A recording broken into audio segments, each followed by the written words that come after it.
I figure, let me make a video about the real fusion. How the heck are you, everybody? I am Fastidious. Welcome to the channel.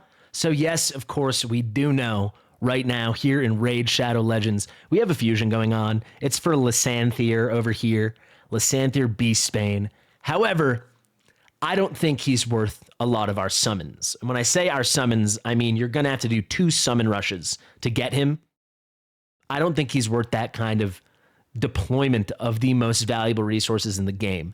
The kit is fine, and it really is niche. I don't think I'm even going to do a whole video breaking him down. TLDR, defense base, seems like the multipliers aren't that good. Very niche mechanics, making him good for Hydra, but the kind of champion without a doubt you will outgrow.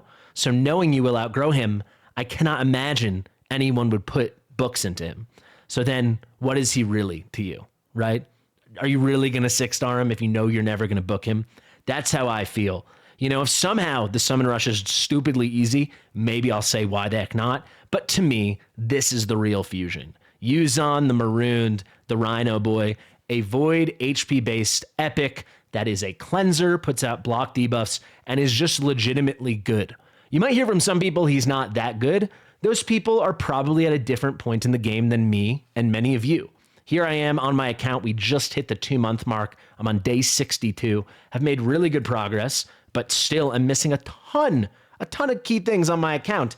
And he is an actual cleanser that puts up block debuffs. I don't even have a good block debuffs champion full stop. So I figured let's just take a moment to hype up YUZAN, because everyone should grab at least 1 copy. And frankly, my plan is to grab 3 copies. I want to get 1 that is him, 1 that will empower him to +1, and then 1 that will be a faction guardian with the +1 YUZAN that I'm using. So without further ado, let's go. He looks fantastic. I gotta say, especially the newer champion, since I've been back in Raid, I'm really impressed. This level of detail in an epic. He's got like a cast of his own face on the back, or maybe this is his mom or his dad or something. I love it. I like the weapon. The whole thing's working for me. And the kit's working for me too. So let's talk about that. Let's start with the A3 because this is the most exciting to me. So this move reminds me a lot of Ugo's A3. So we'll compare him to Ugo quickly. It is a 1 debuff cleanse. Ugo has the condition that she'll do all the heal reductions and then another debuff if there are more. So that is like slightly better, but it's not so often in so much content you're having to cleanse heal reductions. But he comes with a big heal, and he's got high max HP, right? High base HP, so obviously it's going to be high max. And then he puts on block debuffs. So yes, do we wish it was a full cleanse? And by the way, 4-turn cooldown. Do we wish it was a 3-turn cooldown? Sure, but can you expect that on an epic? I don't know exactly. I guess on a void epic you could, but with the block debuffs, and the big heal, I don't know if you could. We'll also compare him to Skathix, who's an old fusion epic who I really liked and used a ton, especially in the Doom Tower. He kind of reminds me of her. But very similar to Ugo, a 1 debuff cleanse, 4-turn cooldown with a heal. However, Ugo has like that secret hidden ability if everyone else is dead, and it becomes a cool revive. But I think we all know how unreliable that is. So to me, forget it. Not saying don't use Ugo, just it's a natural comparison. He puts out the block debuffs. So basically it's a baby cleanse, but it is a cleanse with the block debuffs. That's a rare thing to come by on an epic champion in Raid Shadow Legends. So before we continue on with the rest of the kit, I do want to do those quick comparisons. So let's start with Ugo, where my Ogren's at. So Ugo on her A3, here's the second condition, right? If everyone else is dead, she does a really nice revive. Like imagine if she just naturally always had a 4-turn revive, AoE with half health and half turn meter. It would be nice, but this condition is really annoying. And as someone that runs Sung Wukong a lot, it's really hard to ever make work. But you can see she removes the heal reduction full stop, and then she does another one. Very often there isn't a heal reduction, so it's just a 1 debuff cleanse, just like YUZAN, the exact same heal, right? And they have very comparable HPs, 20% of HP. So basically this skill is identical if you forget this part in the heal reduction, but YUZAN is putting out block debuffs. So I think that is supremely, supremely valuable. Let's do one more comparison. Let's head over to the Lizardman and go to Skathix. Ooh, that is Broadmaw, excuse me. There's Skathix. You can see here, Skathix 4-turn cooldown, full cleanse with block debuffs and a shield. I've always thought Skathix, maybe things have changed. You know, I was away from the game for a while, but back in my day, I always felt Skathix was criminally underrated because this skill is nutty. I mean, if this skill was on a 3-turn cooldown, he would be like legitimately a legendary in disguise. Whole kit for Scathix is fun. But Scathix isn't available for free right now, and YUZAN is. And frankly, since I think a lot of us will confidently skip this fusion, we can just approach it as the YUZAN fusion. And I also think a lot of people, I saw some really amazing content creators that I really like watching, I think downplaying the potential of his heals. So let's talk about the whole kit now. So here we go, big AoE heal based on his HP, right? That comes with the A3. Now let's go to the A1. Attacks one enemy, he's gonna transfer one debuff from him to the target, and then he heals himself by 10% of his HP. So it's a self-heal. However, remember, if you maybe you haven't seen the kit, so I gotta tell you, and then remember once I tell you, he's always gonna be healing AoE with any surplus heal. He's gonna be pretty dang healed up and full a lot of the time. So if he's full and he's healing himself by 10% of his max HP, and he has 80k HP or something that you can totally build as you're progressing through the game, and eventually it could be a lot higher, this is pretty consistent, solid AoE heal on an A1. It's almost all gonna be surplus, right? For a lot of stuff, it will all be surplus. Then we've got this A2, goes to a 3-turn cooldown, AoE, 100% chance with books of removing. So now he's got a strip. So he's got the cleanse here, the 1 debuff cleanse here, and now the 2 buff strip from all enemies. And then again, he's healing him by 10% of his max HP for each buff removed by the skill. So it's up to 2 per enemy. That could be a lot of buffs he removes.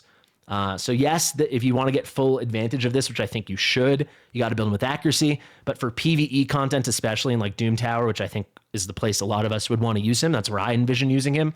You know, you're talking something like, depends on where you're at, but you know, that 200 to 300 accuracy range, you can achieve that in Raid Shadow Legends in 2025. So you could be stripping off, if there were 5 enemies, that could be 100% heal, right? Because it's per buff removed by the skill. So I just think that's pretty fantastic. And remember, if he is at 80%, if you build him with 80,000 HP, and then let's say he's taking only a little damage because you're probably going to keep him healed up between him and maybe some other support. He's a tanky guy. Let's say he's down to 75k HP, so he's lost 5k, so that would be like 6.25%, call it 6%. He's going to heal himself up by 10%, that extra 4%, but remember, per buff removed, it's going to be nutty. So let's say he's stripped 5 buffs just to make the math easy for me. You're talking about a 50% heal, so 40k, only 5 of that's going to himself, and the remaining 35 is getting shared with everyone AoE. So yes, is he going to be used on Big Papa Drock's account? No. But will he be used on mine and very likely yours, especially for the kind of person that watches my progression content? Abso-freaking-lutely. Oh my God. So I think this guy is really, really exciting, and it should be a pretty clean go and get to get him. So what do I mean by that? I will have my fusion calendar live tomorrow. I hate that Polarium releases the calendar the day the fusion starts, so we can't prepare. And selfishly for me and my fusion calendar tracker on my website, I can't load it in. So if you go to my website right now, fastidious.gg, and then /raid/calendar, you'll see the Lord Fabian fusion is still live. But from when this video comes out, easily within 24 hours, if not closer to 12 hours, this will be updated to now reflect the Lysanthier and YUZAN fusion, or the YUZAN fusion as I'm going to call it from here on out. So this will all be updated, but for now, let me just pop open Discord and I can show you that way. You can see for every event, aside from the Hero's Path and then the bonus stuff in the Hero's Path at the very end, you get 25 fragments per event. So you could, if you just want the 1 copy, pick 4 frickin' events. I mean, so what do you like doing? You know, we like doing Arena. So you got Arena. You're already halfway there. We like Dragon. We like Fire Knight. You're good to go. Free YUZAN, right? For me, what I'm probably going to do is literally every single thing here, except for one thing I don't want to do, and then the Summon Rush and the Hero's Path. Then you're still looking at 3 copies. But, you know, play it by ear. Maybe I will go for the Spider that I don't really want to do now. I'll see how it shakes out over the next couple of days. And then I could skip an Ice Golem at the end that I don't want to do. Or maybe I just do everything except for the Summon Rush. And if the Hero's Path somehow, it won't be, looks approachable, we grab a 4th copy. And even then, I still might not fuse Legendary. At that point, that'd be a whole different video and a whole different discussion. But you can just see how easy it is. So if you're new to Raid Shadow Legends, I know a lot of you aren't, but if you wanted 2 copies to get 2 Faction Guardians, the one you're going to use and then a Faction Guardian, that would help your whole account, right? Help your whole Skinwalkers faction. You could do Fire Knight, the 2 classic arenas, Dragon, Champ Training for sure, Champ Training for sure. You're already at 6 out of the 8 you need to do. And then double up on these Dungeon Divers. You can do the Champ Training, Dungeon Divers double up here, and then you can do the Dragon, Dungeon Divers double up here. Boom. That is 8. That is 2 copies. So I really think this is like And then, or you could skip one of the things I said and just pick up one gear enhancement. This is going to be really, really straightforward. So just approach it how you want. And the big takeaway from the video is I legitimately do think YUZAN is going to be huge for a lot of accounts. I mean, unless you're a very built out account. I just like using Big Papa Drock's account as an example because I can't believe accounts like that exist. It's so unbelievably beautiful and unattainable. But for you know, you don't have to be that level of account. Just if you're not late in endgame, if you're still progressing through faction wars and stuff, you know, you're not all the way through the hard part of the Cursed City, stuff like that. I mean, there's going to be, even in Cursed City, I bet you there's special places or secret rooms in the Doom Tower. He's going to make use on your account. So before you straight up and go skip this whole fusion, really like him. I also didn't even mention resistance in all battles. Very synergistic with the Doom Tower. I love a resistance aura in the Doom Tower. Right now, I heavily lean on Rector Drath for that, but here's another option. I think this guy is going to get some real play. I promise you, on my account, he definitely will. Guys, thank you so much for watching. If you made it to the end of this video, but you're not playing Raid yet, or you just want to start a new account with the best possible start imaginable, I promise I am not overhyping myself up or blowing any smoke at you guys. My link is the best in Raid Shadow Legends right now. You get Elenarl for free right on download. I just uploaded the whole link, by the way. If you didn't catch that video, go watch it. And then at level 10, almost instantly, you're going to get Tagoar, who's like the MVP of my account.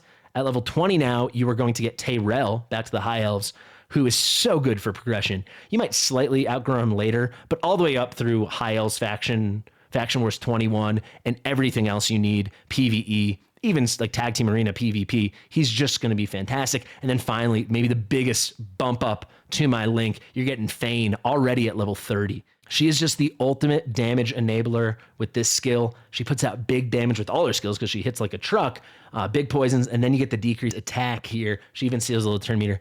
It's phenomenal. So consider that, guys. Thank you so much for watching. I've been Fastidious. If you like my stuff, like I said, subscribe, share with your mother, and I'll see you real soon. Bye.